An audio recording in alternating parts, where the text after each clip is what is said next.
Hello everyone, welcome English classes. जो आज हम लेक्चर करेंगे वो हम करेंगे forms and types of communication पर। ठीक है, सो जो कम्युनिकेशन का हम ऑलरेडी लेक्चर शुरू कर चुके हैं एनईपी पे, तो ऑलरेडी एक वीडियो डल चुकी है। मैं पूरी प्लेलिस्ट आपके साथ शेयर कर दूँगी, उसका लिंक आपको डिस्क्रिप्शन पे मिल जाएगा, तो आप चेकआउट कर सकते हैं। सो हम अभी बढ़ते हैं कम्युनिकेशन की तरफ। देखो, हमने वहाँ पे देखा था कि कम्युनिकेशन क्या होता है कि आप अपने आइडियाज़ एक्सचेंज कर सकते हो, इमोशन या information. From ancient time to digital age, communication has evolved significantly, adapting to technological advancement and societal changes. ठीक है, अगर हम एंशियंट टाइम की बात करें और अभी डिजिटल एज की बात करें तो कम्युनिकेशन बहुत बढ़ मतलब काफ़ी इवॉल्व हुआ है। नई टेक्नोलॉजिकल एडवांसमेंट्स आए हैं और सोसाइटल चेंजेस हुए हैं, तो उसके थ्रू हम डिस्कस करेंगे कि कौन कौन से कम्युनिकेशन अभी हम कर सकते हैं। ठीक है, तो फर्स्ट आता है वर्बल कम्युनिकेशन। तो वर्बल कम्युनिकेशन क्या कहता है? It involves the use of spoken words to convey message. मतलब आप किसी को बोल के अपनी बातें कन्वे करते हो, अपने मैसेजेस कन्वे करते हो। It is perhaps the most direct and immediate form of communication. ये मोस्ट डायरेक्ट और इमीडिएट फॉर्म ऑफ कम्युनिकेशन है जिसमें आप फेस टू फेस कन्वर्सेशन कर सकते हो, फ़ोन कॉल कर सकते हो, स्पीचेस कर सकते हो। सो जो वर्बल कम्युनिकेशन है वो सिर्फ इस पे रिलाइज़ नहीं करता वर्ड्स पे। ठीक है, वो इस पे भी रिलाइज़ करता है कि आपकी टोन क्या है, पिच क्या है, एम्फेसिस क्या है आपका मैसेज कन्वे करने का और इमोशंस कन्वे करने का। So its effectiveness lies time feedback and ability to clarify misunderstanding instantly. So जो इसकी इफेक्टिवनेस है वो यही है कि आपको उसी टाइम पे फीडबैक मिल जाता है और अगर कोई मिसअंडरस्टैंडिंग है तो वो उसी टाइम पे क्लियर हो जाती है। नेक्स्ट आता है रिटन कम्युनिकेशन। सो रिटन कम्युनिकेशन पे जैसे कि नाम से ही पता लग रहा है, हम क्या करते हैं, वर्ड्स को लिख के भेजते हैं अपनी इन्फॉर्मेशन ट्रांसमिट करने के लिए। ठीक है, इसमें लेटर हैं, ईमेल्स हो सकते हैं, बुक और टेक्स्ट मैसेजेस। पर वर्बल कम्युनिकेशन की तरह अब देखो रिटन कम्युनिकेशन है तो वहाँ पे आपको केयरफुल आपको क्राफ्ट करना पड़ता है मैसेज, क्योंकि ये एक परमानेंट रिकॉर्ड हो जाता है जो वापस से रिविजिट भी किया जा सकता है। It transcends time and space, enabling communication across vast distances and preserving knowledge for future generation. अभी देखो जैसे बहुत सारे जर्नल्स हैं, बुक्स हैं, जो हमारी स्पिरिचुअल बुक्स हैं, वो सब लिखी गई हैं तभी तो हमें पता है कि हाँ ऐसा कुछ भी हुआ था। ठीक है, तो ये क्या है कि रिटन कम्युनिकेशन के थ्रू क्या हो सकता है कि आप बहुत बड़े डिस्टेंस पे भी अपनी नॉलेज शेयर कर सकते हो या फिर प्रिजर्व कर सकते हो ताकि आगे वाली फ्यूचर जनरेशन उसको पढ़े। ठीक है, नेक्स्ट आता है non verbal communication.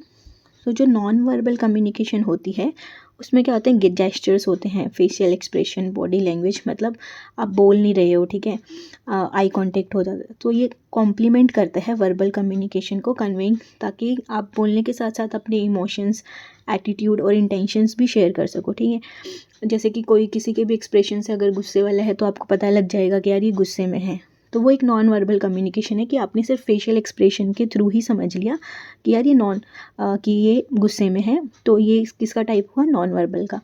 So non verbal cues are universal yet culturally nuanced, playing a crucial role in interpersonal interaction and relationship. वैसे तो वो यूनिवर्सल है पर फिर भी थोड़ा कल्चरली थोड़ा उनमें डिफरेंस है जो कि आपकी इंटरपर्सनल इंटरेक्शन और रिलेशनशिप को डिफाइन करता है। They can reinforce and contradict verbal messages, adding layer to the meaning of communication.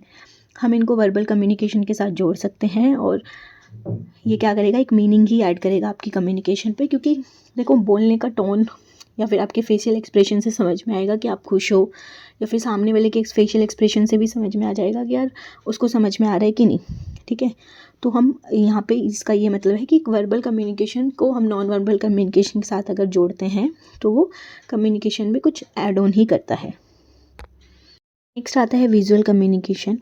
जो विजुअल कम्युनिकेशन है जैसे कि विजुअलाइज करना, ठीक है, देखना, तो यहाँ पे वो इमेजेस, चार्ट, ग्राफ्स और डिज़ाइन यूज़ करता है ताकि आप तक इंफॉर्मेशन आ। तो डिजिटल एज में विजुअल कम्युनिकेशन बहुत बहुत बढ़ रहा है, क्योंकि आप यहाँ पे मल्टीमीडिया प्रेजेंटेशन शो कर सकते हो, इन्फोग्राफिक शो कर सकते हो और अपना सोशल मीडिया कंटेंट शो कर सकते हो। It appeals to a visual learners and enhances comprehension by presenting information in visually appealing and accessible format. So ये एक आपका क्या है, देखो जितना बोलते हैं ना कि जितना हम देख के समझ सकते हैं, मतलब सुन के शायद इतना ना समझ में पाए, तो एक ये विजुअल लर्नर और ये आपकी प्रेजेंटिंग इन्फॉर्मेशन को और भी इन्हेंस करता है, ताकि क्योंकि विजुअली ज़्यादा अपीलिंग भी होता है और एक्सेसिबल फॉर्मेट भी होता है। आता है डिजिटल कम्युनिकेशन। जो डिजिटल कम्युनिकेशन है वो जी यूज़ करता है आपकी इन्फॉर्मेशन को एक्सचेंज करने के लिए, ठीक है। इसमें ईमेल्स होते हैं, instant messaging, video conferencing, social media platform. So digital communication क्या है, वो एक ज्योग्राफिकल बाउंड्रीज ट्रांसलेट करती है और ऑपरेट करती है रियल टाइम पे, जिससे आप ग्लोबली भी कनेक्ट कर सकते हो और कोलैबोरेट कर सकते हो। बट ये कंसर्न भी रेज करती है अबाउट प्रिवेसी, मतलब अब मिस इन्फॉर्मेशन भी हो सकती है और डीपर्सनलाइजेशन भी हो सकता है इंटरेक्शन का। मतलब कि डीपर्सनलाइजेशन यहाँ पे क्या मतलब है कि आप इंटरेक्ट किसी और से कर रहे थे पर वो किसी एज ए फॉल्स एंटिटी आपके सामने है, मतलब आपको वही बंदा दिखा रहा है कि हाँ जिसको आपसे कांटेक्ट करना था, पर वो एक्चुअल में वो ऐसा है नहीं। नेक्स्ट आता है इंटरपर्सनल कम्युनिकेशन। तो जो इंटरपर्सनल कम्युनिकेशन है वो इंडिविजुअल्स के बीच में होता है और अब बहुत ज़रूरी है आप building relationship, resolving conflicts and fostering connection. ये इन्वॉल्व करता है active listening, empathy and effective expression of thoughts and emotions. So जो इंटरपर्सनल कम्युनिकेशन स्किल है वो दोनों पे ही बहुत क्रूशियल है, या वो आपका पर्सनल हो या प्रोफेशनल कंटेक्स्ट हो, आपका जो इन्फ्लुएंस करता है social dynamics and organisational success. Next आता है मास कम्युनिकेशन। कम्युनिकेशन से आपको समझ में आ रहा होगा कि देखो ये बहुत लार्ज ऑडियंस पे पहुंचता है थ्रू मीडिया चैनल जैसे कि टेलीविजन, पेपर एंड इंटरनेट। ये सर्व करता है to inform, entertain and persuade, shaping public opinion and cultural norms. Mass communication को हम ऐसे करेक्टराइज कर सकते हैं, one to many, dissemination of information and has profound social and political implications। देखो वन टू मैनी कैसे है कि एक टेलीविज़न के थ्रू बहुत सारे लोगों तक डेटा जा रहा है, ठीक है। रेडियो में भी ऐसे ही होता है, न्यूज़पेपर में भी ऐसे ही होता है और इंटरनेट के थ्रू भी ऐसे ही है। तो this is the mass communication. Next आता है इंटरकल्चरल कम्युनिकेशन। इंटरकल्चरल जैसे कि यहाँ पे देख रहे हो आप, कल्चरल मतलब कि दो डिफरेंट कल्चर्स के बीच के लोगों के बीच में कम्युनिकेशन। सो इसमें जो इंटरेक्शन होता है वो people from different culture backgrounds हो, ठीक है, दोनों का कल्चर बैकग्राउंड अलग होता है। यहाँ पे सबसे ज़्यादा ज़रूरी है कि एक दूसरे के कल्चरल डिफरेंसेस को समझना और रिस्पेक्ट करना, ठीक है, दोनों ही फॉर्म में, चाहे वो वर्बल हो या नॉन वर्बल हो। Effective intercultural communication foster mutual understanding.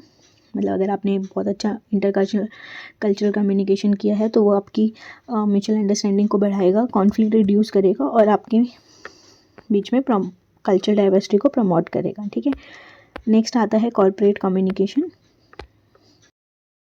सो कॉर्पोरेट कम्युनिकेशन में क्या होता है, communication within the organisation encompassing internal communication between employees and external communication with stakeholder। मतलब कि क्या होगा कि इंटरनल कम्युनिकेशन होगा एम्प्लॉयज़ के बीच में, जो एक्सटर्नल कम्युनिकेशन होगा जो भी आपके स्टेक होल्डर होंगे, कस्टमर होंगे या फिर पब्लिक होगी।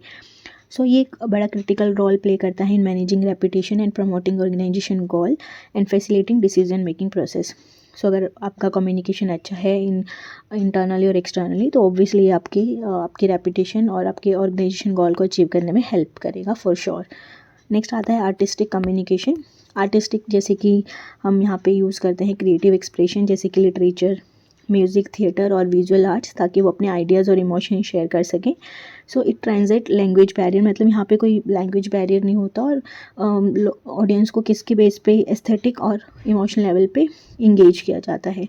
सो artistic communication foster culture expression. Artistic communication है वो क्या मतलब किसको बढ़ावा देता है, कल्चर एक्सप्रेशन को स्टिमुलेट करता है, आपकी क्रिटिकल थिंकिंग, और रिफ्लेक्ट करता है सोसाइटीज एंड इंस्पिरेशंस, ठीक है। तो आई होप आपको समझ में आया होगा कि फॉर्म्स ऑफ कम्युनिकेशन क्या है। पूरा अगर आप ये आता है तो आप पूरा अच्छे से डिटेल में एग्जाम में लिख के आ सकते हो। Verbal communication, written, non verbal, visual, digital, interpersonal, mass communication, intercultural, corporate and artistic. तो आई होप आपको ये लेक्चर समझ में आया होगा। इन केस अगर कोई डाउट है तो प्लीज़ मुझे कमेंट बॉक्स में बताएं। मिलते हैं नेक्स्ट वीडियो में।